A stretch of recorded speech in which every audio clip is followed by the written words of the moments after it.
Hello, everyone, and it's the day after the most chaotic day of the entire year so far, the day after the SAG Awards 2023, where they just went full A24 chaos. They did a lot of fun stuff, and I'm joined by Anthony to break down everything that happened and give our thoughts on how this changes the Oscar race. Yes, it's quite a good day for A24, who took home all of the SAG Awards, really. I mean, stunt ensemble, it's a great category, and I think maybe should be woven into the Oscars. But really, A24 cleaned up. It won Best Ensemble. It won all of the Independent Acting Awards. And I think it speaks to many things that we'll get into. But I also think that it introduces something very interesting as far as the next going into Oscar voting this week. Where are we at? What this could mean? I think that we're going to have a fascinating discussion, despite some people thinking this race is over. And we'll see if we agree with that sentiment. I thought it was over before the SAG Awards. I was pretty confident in all of the winners before the SAG, and now I'm only confident in one of them, which is where we can start. Supporting actor Ke Huy Quan won, gave a great speech, first Asian man to win in that category.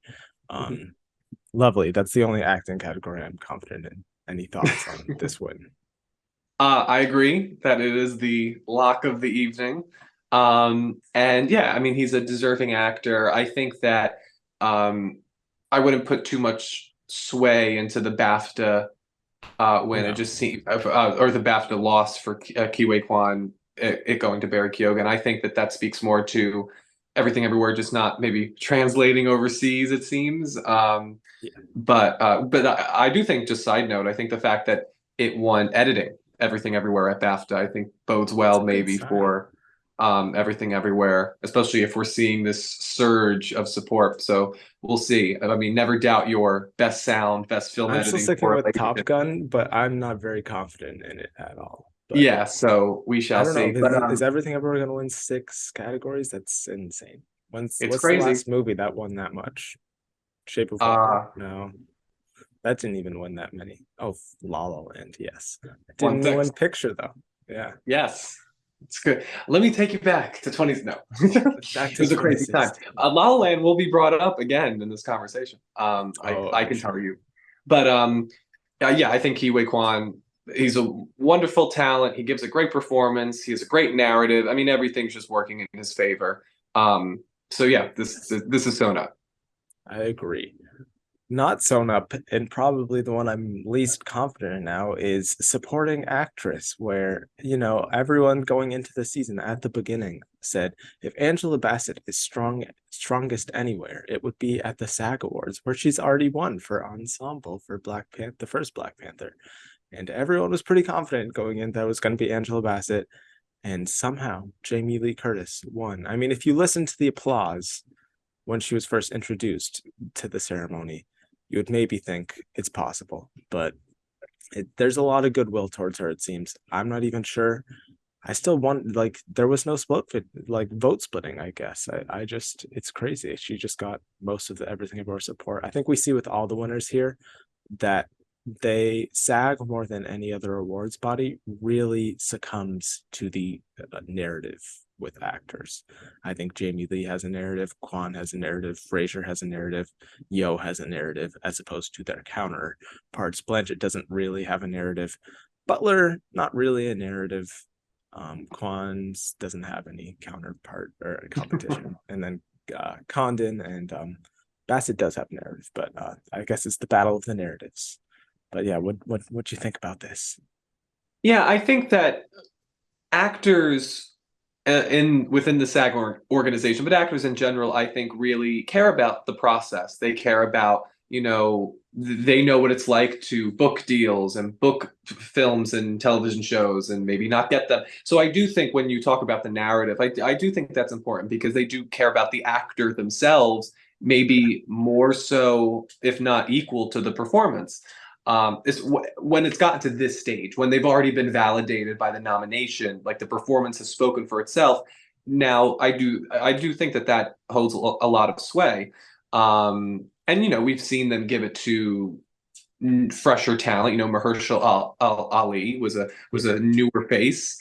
But the thing about Jamie Lee Curtis is that she's never really had this opportunity before. So I No, think that helps her in that, she's a well-known actor, but she's never had this opportunity. And being a major movie star, since she was in her teens, I believe, since, 1978 with Halloween, I think that definitely helps. I thought she gave a beautiful speech. I thought it was I wonderful. think I it was thought the best speech of the night, to be honest. Besides yeah, Ensemble, Ensemble was also a great speech. Lots of yes. great speeches in general. It was a great show. Yeah, I think Netflix did a really fine job, and I think ABC should be looking to Disney I Plus to don't think maybe I do the don't same think the thing with the Oscars are Oscars. going to be able to honestly reach this level. Like no commercial breaks, no playing people off with music. Everyone got to like say what they wanted to say. No one felt rushed. No corny jokes. I think the pairings of people who they brought up to present awards all did a really good job.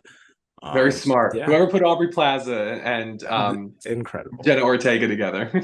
Zendaya and Paul Mescal. I mean, Yes. incredible groupings. But Um, yeah, so I don't know. But I would just say I think ABC should maybe look to their parent company and be like, can we maybe screen on Disney Plus or it do sh- both it things? shows Um, how I think an awards show does better on a streaming yeah. service rather than I think it's Well, because you look at like Jamie Lee Curtis's speech, Michelle Yeoh's speech, James Hahn's speech, yeah, which he came after a bunch of other people for the best ensemble category. Like that's a beautiful speech that would have gotten played off if this was on network television. So I think, yeah, I mean, this shows that.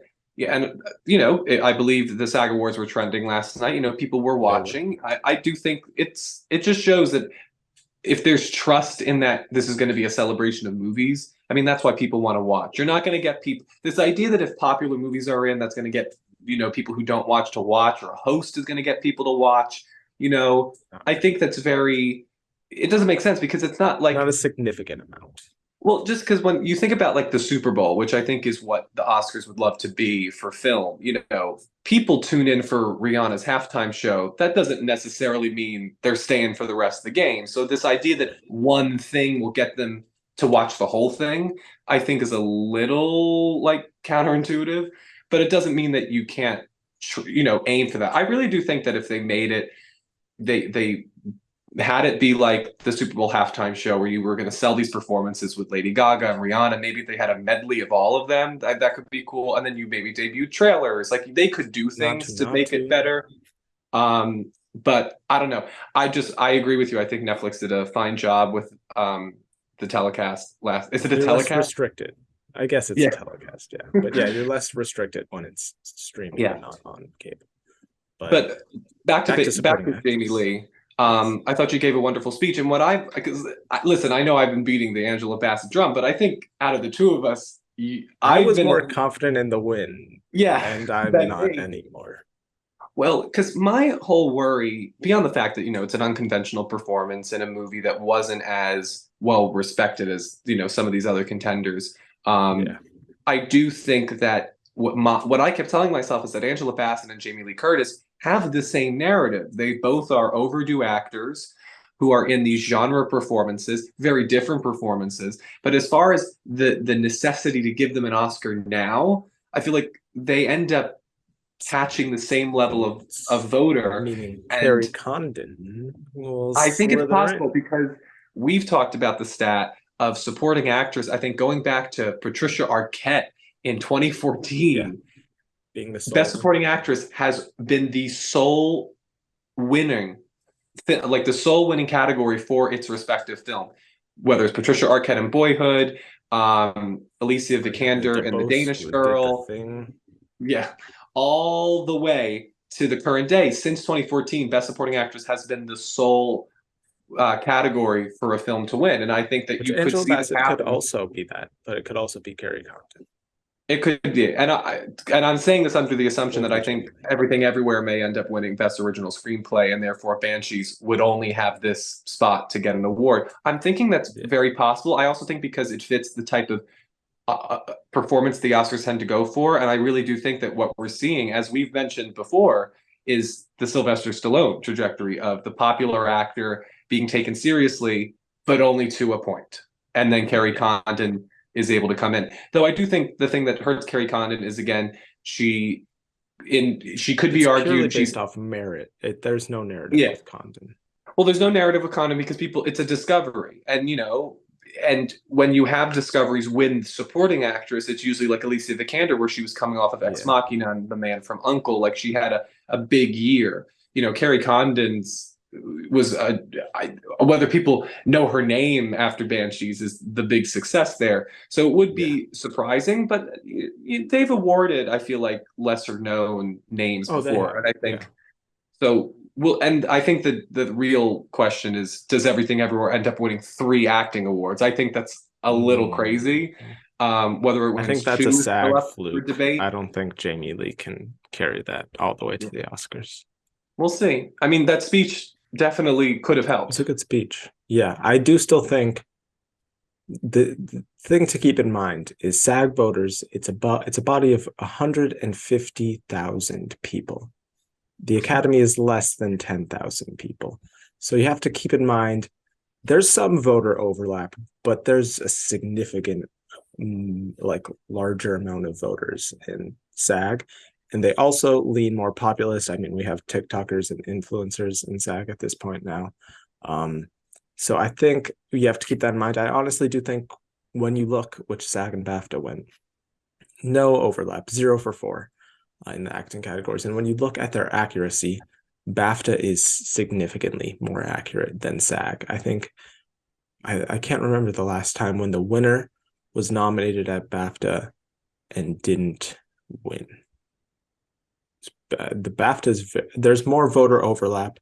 It's a smaller body, but there's more overlap. So I think it's more precise. And I think if you're going to, but SAG isn't going to go 0 for 4 either. I think neither of them will go 0 for 4. I think the best bet is to pick 2 of the BAFTA winners and 2 of the SAG winners, is what the best approach is, if I were to guess. Yeah.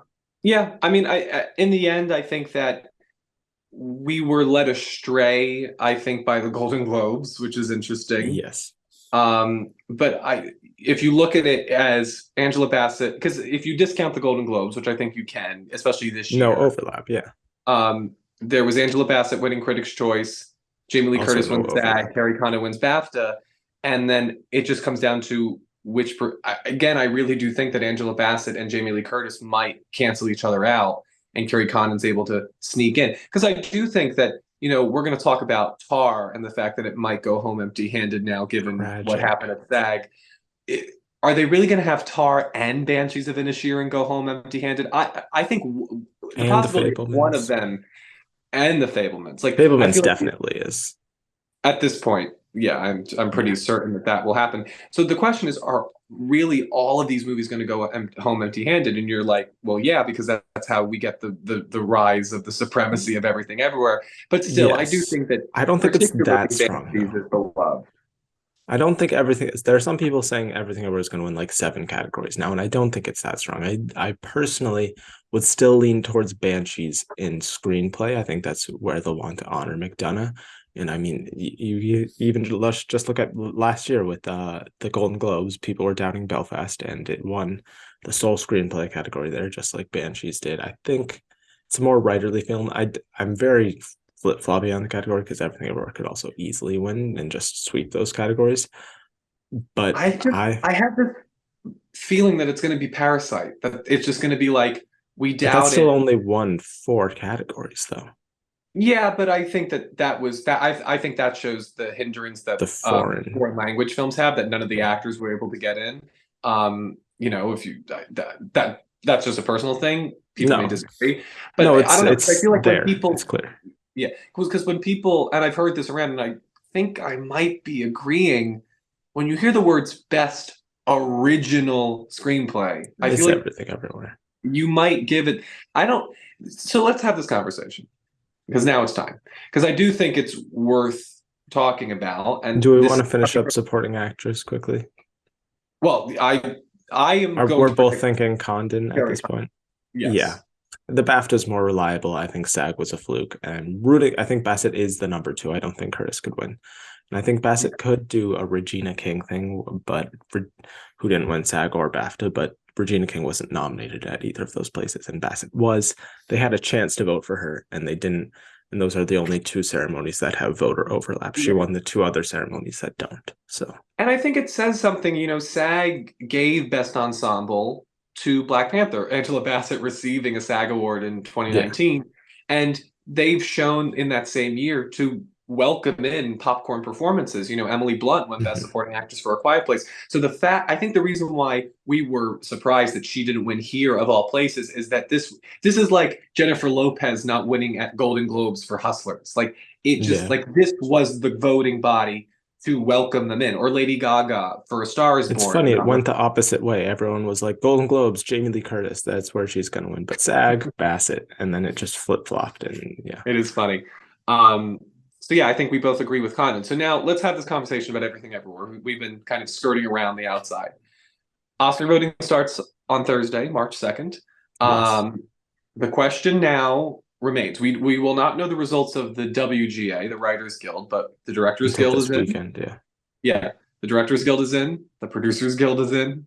SAG is in. BAFTA's in. But those previous three all win Everything Everywhere. And SAG, I mean, Everything Everywhere set the record for the most wins for any film in the history of its, 29 years? Yeah, Um, it's insane. do you worry about a backlash? Because this is the one thing I worry about with this movie in particular. It's going to get a lot of number one votes. But I worry, especially with this sentiment rising, and we've seen other filmmakers, Alfonso Cuarón and Alejandro Inarritu, were having a discussion, and they looked at it as something very juvenile, as like kids were getting into. Do you Yeah, worry that this could be a movie that people start putting at the bottom of the list, even if they don't think it's worthy of just that to bottom hurt spot, it more.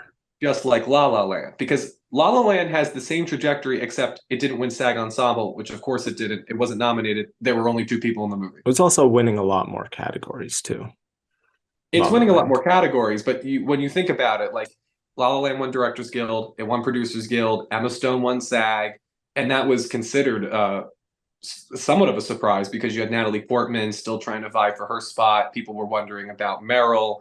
The fact like there was still hesitancy about Emma before SAG. So Yeah, I just worry that La La Land is happening because Everything Everywhere led the but field like La La Land. It is, I think, it could be very divisive. I don't know. I don't want it to happen. I'm not necessarily thinking it's going to happen, but we should just talk about the we possibility of it. should. But the issue is there's no clear number two. I feel like that year Moonlight was the clear number two That behind is La true. La Land. What even would the number two be at this point? All I Quiet? don't know. Would it be All Quiet that won the BAFTA? I mean, I see. That's the thing because I think what helped Moonlight is that it was like diametrically opposed to La La Land. Like everything yeah, La La Land wasn't, Moonlight was, and then it became this thing of like, where are we as the industry?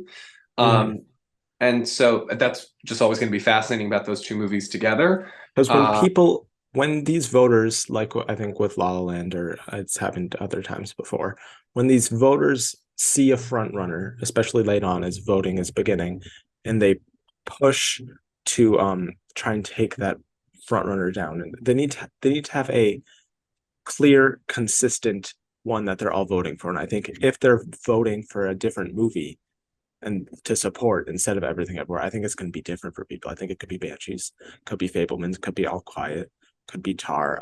There's no clear like we're all going to unite and support this movie instead of Everything Everywhere. yeah. Well, the question is whether they need to unite at all. We look at a season like 2015, 2016, where you had, in all honesty, probably four movies that were Yeah. top contenders. You had Spotlight, which ended up winning, and mind Mhm. you, it only won with one other award, that being Best Original Screenplay. Screenplay. Yeah. You had The Big Short, which won the PGA. You had The Revenant, and then you had, which I believe won the DGA, and then you had Mad Yes. Max Fury Road. So, and that ended up winning the most awards of the night, winning, I believe, 6 Academy Awards. At least. Um, Yeah. so I mean, that you saw support all over the place. And so I wonder if I wonder if that's maybe close like that. It's more like that than La La Land versus Moonlight. Like it's not just that there's one contender, there's a lot of them. Yeah. Because I do think there is support for a lot of these movies. Oh, Um, there. Yeah. I think the question though, if you're looking for what could overtake it, you just got to look at what are the other winning movies because it's not going to be something like Tar, which is good. What It's only won Tara's gonna lose critics everything stuff. except Best Picture? Like that's not happening. I would love it, So but no. so then you're looking at Banshees, All Quiet, and Top Gun. Really? It's movies that need to have a decent winning package, which is usually almost always screenplay and at least one acting category, just like we saw with Coda. I mean, it's not always that, but that's usually, or Yeah. directing, just like one of the above the line categories and maybe like one other one. That's why And I still think that Banshees is a possibility because it could do that's the number two, I screenplay. would think. It could do screenplay, condon, and picture. I still think that is possible, and that would be Coda. That would be screenplay, a supporting performance, and Yeah, picture. it'd be Um, Moonlight. Yeah. yeah, and that's if there just is this backlash to this movie winning so much. But I don't get the sense that there is. I think this I really is don't a sense the moment. backlash. Yeah. I Yeah, don't think it's as significant as people thought it was going to be. I think even if the older voters don't get everything about it, I think they still respect it. It seems like there might be scenes that they don't love, like the butt plugs or the dildos, but I think overall, as they mentioned on the campaign circuit, there's still, when you look past all of that, a very strong central emotional core to the film that I think still resonates. I'd also say Jamie Lee Curtis has been very important in the films, I think, reaching people and definitely. being Which I think accepted, helped her and with the win older last voters night. too. I think with the Yeah, older voters too, I think seeing Jamie Lee, who's a respected veteran actress, probably around their age of the older voters, and she's pushing for the film, and I think it's been very important in the film's overall strength. no, it's a great She's point given that it a big platform. what Jamie Lee has done, and I mean just campaigning for Michelle Yeoh, Yeah, too. so many Um, speeches mentioning Michelle Yeoh, both of the other winners. So I think that does help her too. We'll get to that in a second. and I think it also says something. We can wrap this up and move on to the lead acting categories. But like what you're saying is true. It's the only movie really people are talking about, and that Yeah. helps. And I think also what what could happen, and I think may end up happening, is this sentiment that we saw with the 12 Years a Slave year, where it was like, all right, we got to do it. We're going to give it to this Yeah. one. Maybe it's not our favorite, but it's the one that we've decided as a collective deserves it this year. And I think, Mhm. your favorite might be Gravity or American Hustle or one of these other movies, but this agreement that it's 12 Years a Slave. It's everything everywhere. And I think after James Hong's speech, what this film represents as far as Asian representation. And I think it does excite people in the same way that Mad Max excited people. And I think, again, what Everything Everywhere has to thank is that there isn't a spotlight among this crew. Yeah. There is it can, fight its way all the way to the Oscar stage. And that there really is complete support among all the branches, among all the guilds. I'm very much looking forward to hopefully it taking the stage and Yeah. accepting that Oscar. I don't see a multiverse, a universe where it loses, to be honest. I just don't know what the number two is. I'm very confident in it winning picture and the Daniels winning director. I'm pretty confident in both of those happening. Yeah. And it's just what else it will win outside. And Quan, they're also obviously going to win Quan. It's just, and I mean, that alone is a picture winning package, like locked up, having director and Quan, and no other film has that many categories locked up to win. Yeah. Yeah. Clear So number one. let's take a break from Everything Everywhere. Let's talk about Best Actor. Actor. Okay. Yeah. Yeah. Austin What's your Butler didn't thoughts, win. Mr. He Elvis didn't boy? win, but I'm sticking with Austin Butler. As I've said many times before, I will never hop off the Austin Butler train. I've been on it too long. And I also think, like we said, I think SAG is much more likely to succumb to the narrative than BAFTA or the Academy. I think we saw just 2 years ago with Chadwick Boseman, or SAG succumbed to the narrative. BAFTAs and the Oscars did not. They went for a more, I don't know about traditional performance, but showy performance. And I just always, he's playing a real life person. That always gives you such a big boost. And his film is in Best Picture, and The Whale is not. And the last time that happened was Jeff Bridges a while ago. So, and the BAFTA is more accurate, more voter. You're saying the last time the movie wasn't in picture, but The somebody actor won. won. Yeah, okay. Yeah, Is it's been a while. that's just for best actor though? That's just for best actor. I mean, it happens much more in actress, just because sadly there aren't as many female-led films in picture. But okay. Um, yeah, it's this is an interesting race, and it's definitely come down to a two-person race. I think Colin Farrell is, just happy to be there. yeah, In which, I think personally it was just me not understanding and not getting, because we weren't necessarily around for Brendan Fraser's true, like, when he was a true movie star. So I think there is, this idea that I was saying, like Colin Farrell's this working actor that people want to award. I think again, Brendan Fraser has the same narrative, and he's in a show or a movie that is all on him. The question is now, do we have a Judy in The Whale, or do we have a Ma Rainey's Black Bottom?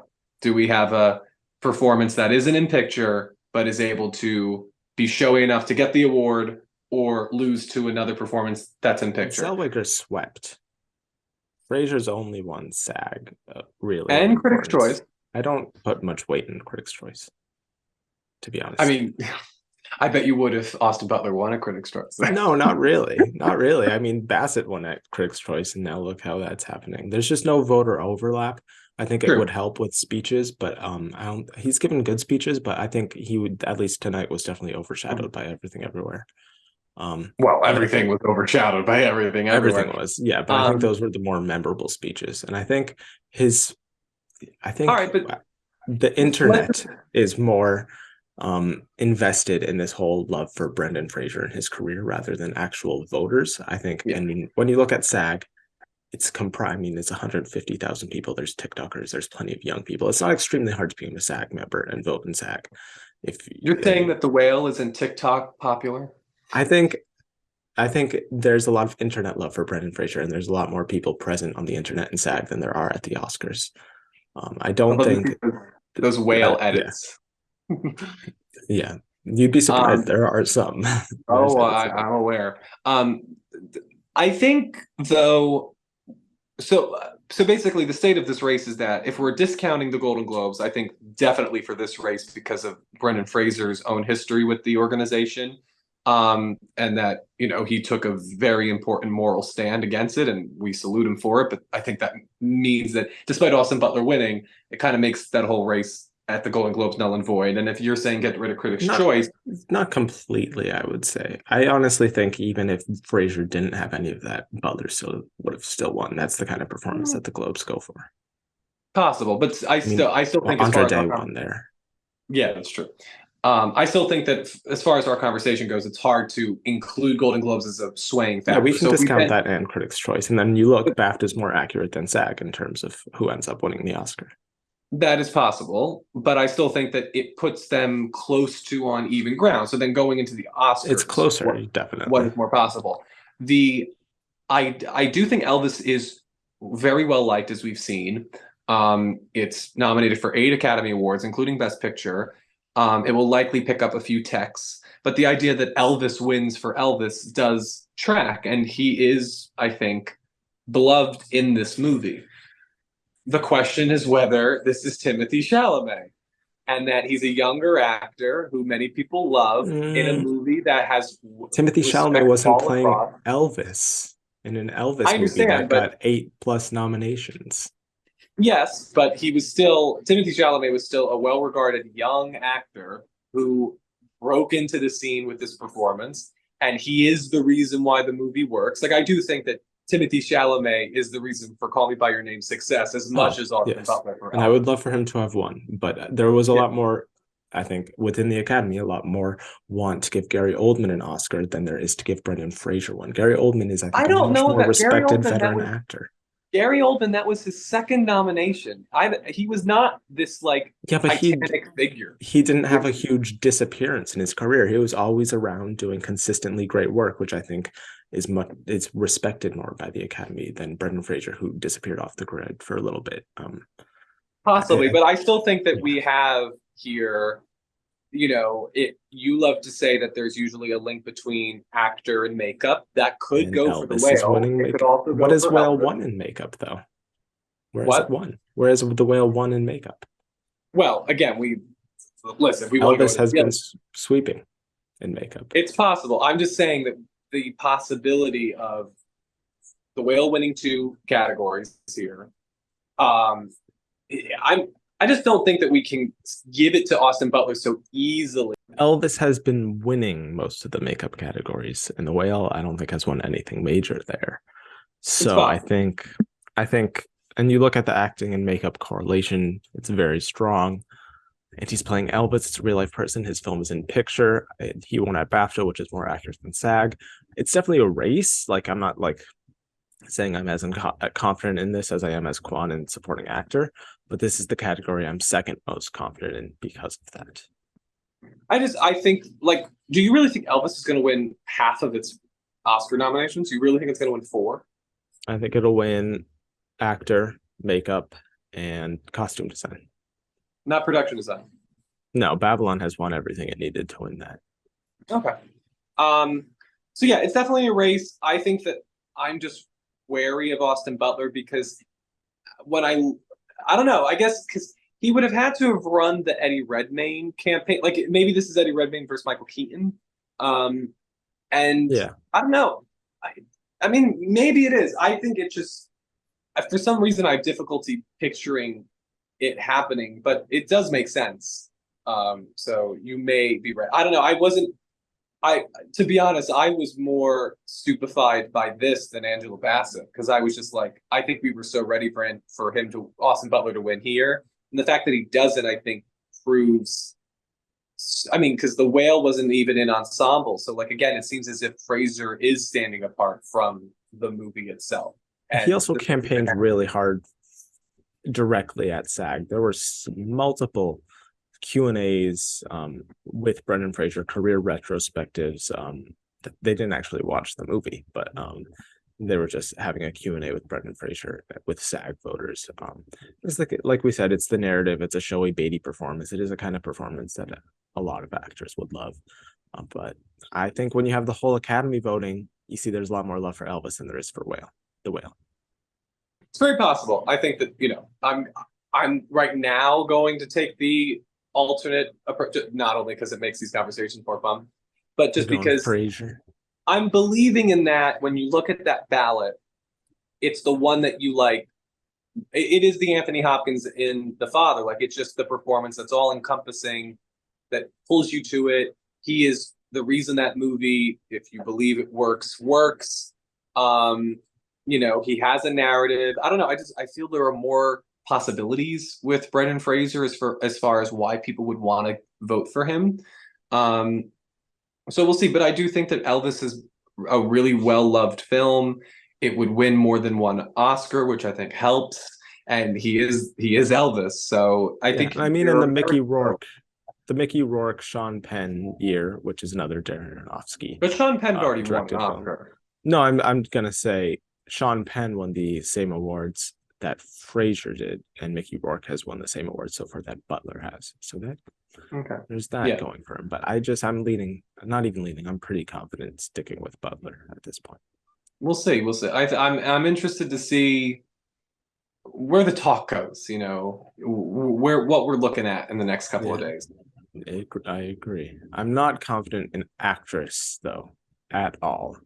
Where Michelle Yeoh won at the SAG Awards, gave an incredible speech, very endearing speech. You could tell it really meant a lot to her. You could tell she was surprised, and you could tell everyone else in the category was very happy for her win. I honestly don't think Cate Blanchett wants to win this year. If you look at the way she has been handling this whole award season and her wins and her I reaction, think she knows people are not going to be happy. She's going to become like Anne Hathaway. People are not going to be happy if she I honestly wins. think she wants Michelle Yeoh to win. I think at this point she's like, I I've got two Oscars. I don't need this. I'd be much happier if Michelle Yeoh won it. I think that, listen, I don't think she doesn't want to win, but I think that's a part of her Everyone that would wants to be win a just as little bit. Yeah. fine with Michelle Yeoh taking. Let's put it this way. I think Kate Blanchett wants the Oscar, but I think she wants Michelle Yeoh to make it up on that stage. Yes. A That would be tie. mine. Yeah, A tie. I would When's the love a last tie. time a tie? I would love a tie as well. Wasn't it like, well, in this category, it was like 1970, I think, or 1969. It's a while ago. Yeah. Yeah, with Hepburn and Streisand. It's very Um, close. And if you look at the BAFTA thing, I mean, Blanchett won at BAFTA, and then you look at the Academy did love Tar. They over nominated it when you look at the nominations. They also over nominated Everything Everywhere. I have no clue what I'm doing. If I were to lean somewhere, I would lean Yo right now, just because I think there's a lot of goodwill. She's in the Best Picture frontrunner, just like Frances McDormand was in Nomadland, and she ended up winning because of that. She did win the BAFTA though, but yeah, I think I'm sad because I do think if they want to award Tar, that is where they're going to This is do it. it. This is their one shot. Place to do it, and they do clearly like Tar. Well, they liked it But enough to nominate it. The question is whether anybody feels the passion to give it a win, and I'm not so sure it's that type of film where it's like we love it, but how many people are like, yeah, let's go, Lydia so Talk, like. I have a question for you. If you were an Academy member, would you in this category would you vote for Kate Blanchett or Michelle Yeoh? See, this is the question I that would vote comes. for Michelle Yeoh because I think Kate Blanchett Well, gave a tour de force, one of the best performances on film ever. But I would want Michelle Yeoh to win just for her career more. well, that's the question, and this is what I always go back to, which is La La Land is my favorite movie of all time, but I think Moonlight should have won Best Picture. So it's that type of question because I do think Kate Blanchett gave the better performance. Yes, So if I was she looking gave at the the best ballot, performance of the year. yeah, I mean one of the best performances of the last 10 years. So like it's Yeah, it's it's hard to not give it that award, especially if I'm looking at if like is this the other thing that I think hurts Michelle Yeoh a little bit? If it's winning picture, if it's winning director, if it's winning supporting actor, if it might be winning screenplay, it may be winning editing, it may win supporting actress for all the fuck we know. I'm it's actually sorry. true. I hope. Then are you really, if you love Tar, this is the one spot. I do think that has always been the hurdle for Michelle Yeoh is that there are so many other places to give love to that movie, unlike Tar. Though I do think her narrative is maybe hitting at the right time. I do Yeah. think there's a lot of respect for her. She is the center of that movie. And Everyone who's winning for the movie is shouting her out in her speech. I mean, there was a yeah, whole like Michelle Yeoh chant going on in Jamie Lee's speech. I mean, there's a lot of love for her. it's just the question of whether she's Denzel Washington, where Denzel Washington was up against Casey Affleck, who was the assumed front runner in a much more subdued movie, one that wasn't as yelling and excited as Fences was. Yeah. Denzel wins at SAG. People now think, oh, it's Denzel's, and then Casey Affleck wins at the Oscars. Is the same thing going to happen to Michelle Yeoh, where people have been waiting to hear her name? We hear her name. We now misconstrue the signs and think she's the front runner, only for Kate to win it when all was said and done. I worry that's a possibility. Yeah. I mean, Denzel was already a winner though, so I think it's a little different. I just I think like I said, I think for accuracy wise, I mean, BAFTA usually goes 3 for 4 or 4 for 4. I don't think they're going to this year. They could, but I don't think they will. And SAG usually at least goes three, or at least 2 or 3 for 4. So I think your safe bet is going to BAFTA, to SAG, just where I mean, me personally, your BAFTA picks would be Butler and Condon, and your SAG picks would be Yo and Kwan. Um, I just it's very close. It's the one I'm least confident in. I'm like 51-49 here, but I'm choosing to believe that the narrative is strong enough for Michelle Yeoh. I am leaning in that direction, though I do think that the more I sit with it, the possibility of there is a lot of love for Tar, and this is the only, like, again, just the narrow focus of this is Tar's category. The same way that I think for Brendan Fraser, this is the whales category. Like, Elvis has other places, everything everywhere has other places. I do think that might help them, but it could hurt them because then it could be that they just don't have overall support from all the branches, and when all the branches are voting, they're going to go with the movies that they love. Um, I would be interested in doing that analysis. Maybe we can do that before next week's episode, as Yeah. far as looking at leading actors. Do the do the type of performances that win here typically fall in line with like the branches, or do they end up going for these type of specific, like this is the one place to award the movie performances? I'd be interested at a much more in-depth look at that type of statistic. Yeah. And I think I mean, it hasn't really been like last year's actress race. It was kind of everywhere, kind of like supporting actress this year, and then Chastain got SAG. But we SAG is a crucial pit stop in those final moments before voting, as we saw last year with Coda and Chastain. I think that's really what turned them around.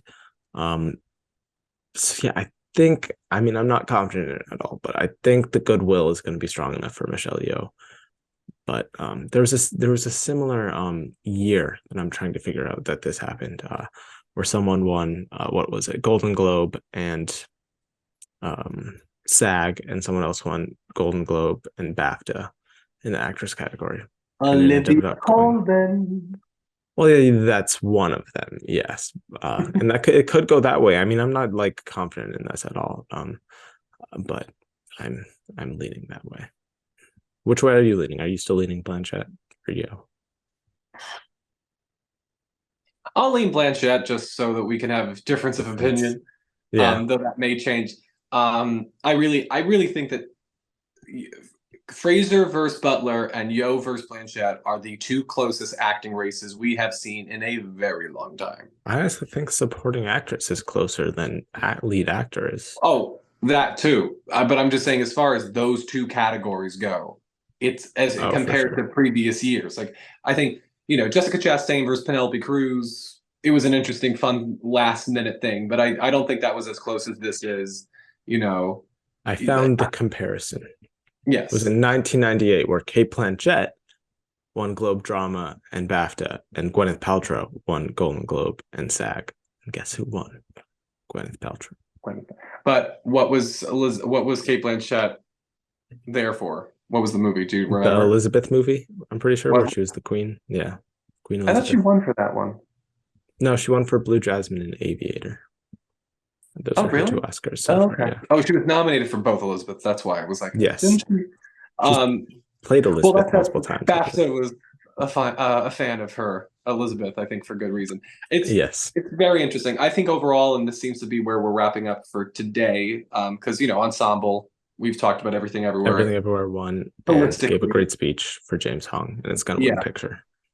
but I think that what SAG has shown us is where the passion lies, and that's why I think you should endow Brendan Fraser because there just seems to be a lot of passion for him that I'm not quite sure I'm seeing specifically for Austin Butler. There's passion for Elvis, but whether it specifically goes Austin Butler's way or whether the main star of that movie ended up being Baz Luhrmann and they appreciate the craft of the movie more than Well, the main maybe star would be Austin Catherine Butler. Martin. Yeah, that's true. Um, but so we'll see. But I think that's SAG is definitely showing us where the passion lies. It's definitely in Everything Everywhere's favor. Let's hope it wasn't too much, but I don't think it will be. Do you prefer the SAG winners or the BAFTA winners The of the quartet. four? Yeah, the Good quartets. question. I, What say you while I think about it? most people I've seen this on Twitter prefer SAG, and I'm probably gonna get like people disappointed in me for this, but I prefer BAFTA to be honest. I like Blanchett just based off merit. Like I said, I would still probably vote for Yo, but off like performance merit, I would say I like Blanchett more. I'm not a huge fan of either Butler or Fraser's performances, but I definitely like Butler's performance more than Fraser's. I love Kwan and Keegan, but I do like Keegan's performance a little more. And then Condon, and I mean Jamie Lee Curtis. That's not an Oscar-winning performance in the slightest. I love her as a actress and celebrity, and she was good in the movie, but that's not that's performance isn't really anything too special, in my opinion. Emphasize. I agree. Okay, cool. Yeah. So I think Yeah. that's pretty much it. All that's coming up is the WGAs, which are this upcoming weekend. I am Everything Ever is obviously going to win original screenplay. And then I imagine adapted screenplay will go to Women Talking, hopefully. But if it goes to a different film like a Glass Onion or a Top Gun, Is The I would Whale not predict it. nominated? I don't believe so. Okay. I think Women Talking's main competition there is Glass Onion and Top Gun Maverick. So if either of those, I would think if one were to win, it would be Glass Onion, just because I mean last If year they went with Top Don't Look Gun Up. Maverick won the Writers Guild after it lost The Top Gun everything Maverick else, buzz is dead. It's that'd dead. be so funny. I don't think it's dead, but it's definitely on its the engine is failing. Let's just say that. Yeah, I You agree. know. Yeah. And any thoughts on the TV winners as we slowly get towards Emmy season? They were all deserving from the ones that I've seen. I was very happy. I love, love to see some Ozark love at the final stage. Um, White Lotus, can't deny that is a Mhm. true ensemble. So Yeah. very good for them. Yeah, I thought, Yeah. nothing to complain about. Yeah, I was happy with most of those winners overall. I think White Lotus definitely for ensemble. I love Jennifer Coolidge and her speeches. I just don't think that performance is really anything too difficult for her. I think it's her playing herself. But I do love this Jennifer Coolidge moment we're in, so I'm fine with it, even though I think most of the other performances It is were funny probably though better. because we went from Emmys for season one to the Globes, and now we're in season. Like I feel like it feels as if we're still honoring 1 year when Yeah, we've been lost in the Jennifer Coolidge renaissance for it's like just two everywhere. seasons of television now. Like the fact that we still have the Emmys to go for season two And for it's her. also the fact that this upcoming Emmys, it's very likely that Jennifer Coolidge will win another Emmy for this instead of Sarah Snook or Rhea Seehorn winning their last Well, chance at Emmys for their shows. So I feel like Jennifer Coolidge should be in lead. I don't know about you. I think the show should be in comedy. Well, I agree with that, but I still think she should be in lead. I think it's very much ensemble, so I'm fine with them all going supporting. But But I like think you I just think it's such a compare. comedy. Like that's a pure comedic performance. There's barely any drama or dramatic scenes No, for her. I definitely think it's if And Barry's a HBO already comedy. has Last of Us, Succession, and House of the Dragon in drama, so why not put If it in Barry's comedy? a comedy, I think White Lotus is a comedy. But I also think that again, I truly think that like the supporting performances on that show are Lucia and the manager of the hotel. I would Uh, like to see the screen if someone did screen time breakdown for the whole overall season, how it breaks down. Because I think all the storylines got pretty even attention, in my opinion. yeah, I but think. so listen, I don't know. I just feel like because Jennifer, like I would not put Jennifer Coolidge in the same category as Sarah Snook. Um, like because I do think like Jennifer Coolidge is the star of the White Lotus, the same way that Jenna She Ortega is. is the star of Wednesday, despite them Yes. being ensemble shows. So Yeah. I mean, And every then every television show is a genre show. Like yeah, I feel like you could make the argument that Britt Lauer is both supporting and lead for Severance. But I think it's I it's think she's lead, clear. but yeah. Yeah. Because I think But then I you think got it's clear. Arquette in supporting. Yeah. Yeah, and then last thing, Jessica Chastain surprise win at the SAG. Do you think there's a chance that within like 2 years, because she's also got a play, The Doll's House, about to come up on Broadway, that she could get her Oscar, her Emmy, and her Tony within the span of like 2 years, I think she needs to go record Tammy Faye songs and she can get a and then she Grammy. can get a Grammy too? That would be amazing if she became an EGOT within like 2 years. Yeah, that'd be That's pretty good. cool. I'm hoping to see that play. I'm looking forward to it. I I mean, would love to she's see it such a too. It's a deserving good actor. play. I'm so glad she's getting this moment. Yeah, yeah, and also one of the better speeches of last night. I really liked her speech last night. Yeah, yeah. So, any final thoughts on the SAG Awards? Yeah, listen, it's a fun discussion. I'm glad to present ideas that I don't even think I agree with, but I'm glad we can talk about. Yeah, to finish off the video, what's your acting quartet predictions Right now, right now? Kiwi Kwan, Yes, Carrie Condon, yes. um,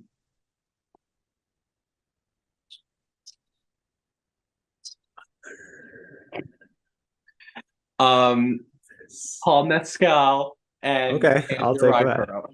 Oh, okay. Nice, nice, nice. That's copping out a little To bit. be determined. I told you, it's so close. I will have a decision. I will I'll have a commit. decision by next week when we do our final Well, Oscar yes, you'll prediction. have to have a decision by then. You're not allowed to cop out at that point. But I would lean, I'll commit, and I'll say Butler, Quan, Condon, and God, actress is difficult. Yo is where I'll lean right now. I I'm actually I leaning Daniel Deadweiler for Till. I I think I would think love. Oh she'll wait, be a yeah, I write-in forgot vote. she wasn't nominated. Yeah, there's that. Yeah, I prefer having a season where it's chaos like this and completely unpredictable rather than sweeps. It's Listen, I refreshing. I always have difficult, and we can wrap with this. I always have difficulty with that because I'm like, listen, if the movie's deserving, I don't mind if it's predictable. Well, I mean, Like, like this year picture, I mean everything. I prefer having, I guess if I had to pick between the acting categories being predictable and sweeping and the picture director category being predictable and sweeping, I'd prefer the acting categories being chaos and picture being yeah, predictable. well, there's more categories, so it's Yeah, just exactly. more things to talk about. I don't know. I just because I always feel bad for like the people like who are like you look at your Angela Bassett, who like if voting happened a month ago, maybe she would have won, you know. So like I don't know. Oh, yeah. Sometimes I feel bad about like let's keep it exciting. Who's gonna win? But you know, It it is does make funny that if she takes the Stallone path, that will have happened to two Ryan Coogler directed performances, tragically. I haven't even thought of that. How did that not come up? Maybe it I did. don't Maybe know. we're too tired Yeah, to remember. That's funny. yeah, yeah. All right, Don't so trust Ryan Coogler to get you your supporting Oscar as a veteran actor, I guess. Just won't oh do my it. God. And you could say that he even jinxed Chadwick because, you know, he's best, you know, don't work with Ryan Coogler By if you want an Oscar. I'm association, kidding. guilty He's a by wonderful association. talent. Yes, he's incredible. He is. Yeah, so we can end the video on that note. Comment your acting quartet predictions down below. I would like to see what you all have because I need help. Um, everything else is pretty predictable. We'll have our predictions for all the categories. I'm going to try and watch all the shorts by then. Very soon after the WJ, because we do need that to help us out in those screenplay categories. And yeah, and then we'll have reactions, and then it'll be Emmy season, and then all that fun stuff. And then we'll have our 2024 Oscar predictions. So much. No, all right, we're good. We're good. Soon, like the day after. Yes, where can they find you on the internet? At Anthony_post on Twitter, Instagram, and Letterboxd. And spoilers ahead with Anthony Post on YouTube. Cool. And you can find me right here and on Twitter, Oscar Film FC. Subscribe, like all that fun stuff, and we'll see you some point soon. Goodbye.